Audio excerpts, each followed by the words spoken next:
ചതിയാ, കൂടെ നടന്ന് ചതിക്കരുത് ആരെയും. ഒന്നും നിന്റെ ജീവൻ രക്ഷിച്ചവനല്ലേ ഞാൻ. എന്നോടെങ്കിലും രക്തം നിനക്ക് മിണ്ടായിരുന്നില്ലേ? പറയടാ, നിന്റെ ഊമസ്വരൊന്നും ഞാൻ കേൾക്കട്ടെ.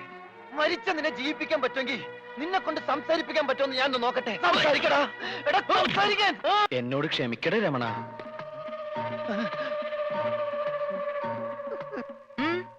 എന്താ ഇവിടെ? കണ്ടുപിടിച്ചു. എന്റെ ബുദ്ധി ഉപയോഗിച്ച് ഞാൻ എല്ലാം കണ്ടുപിടിച്ചു. ഇവൻ മിണ്ടി. ആ, അതൊക്കെ അവിടെ നിൽക്കട്ടെ. എന്താ ഇനിയും ബുദ്ധി ഉപയോഗിച്ച് വല്ലതും കണ്ടുപിടിക്കാനുണ്ടോ? ഉണ്ട്. ബുദ്ധിയുടെ കൂടെ കുറച്ച് സോപ്പ് ഉപയോഗിച്ചോ.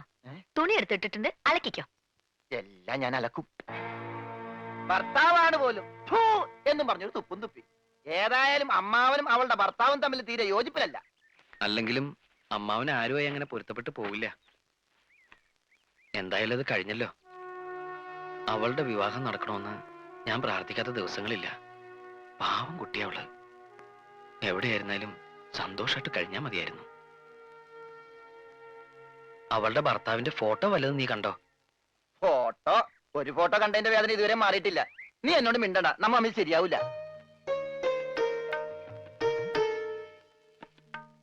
ഇപ്പൊ പ്രശ്നങ്ങളൊക്കെ തീർന്നില്ലേ? നാട്ടിലേക്ക് പോയാലേ അവരൊക്കെ നേരിട്ട് കാണാലോ.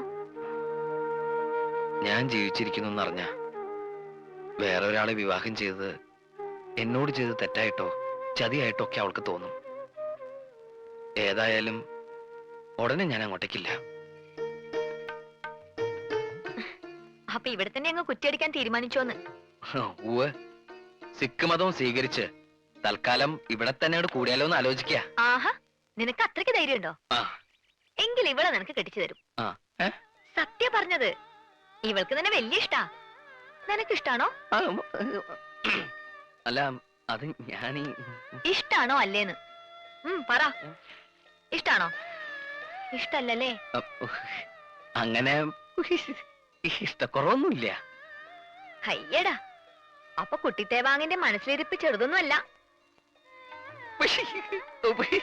ഞാൻ നിങ്ങൾ പറഞ്ഞൊരു തമാശക്ക് കോമഡി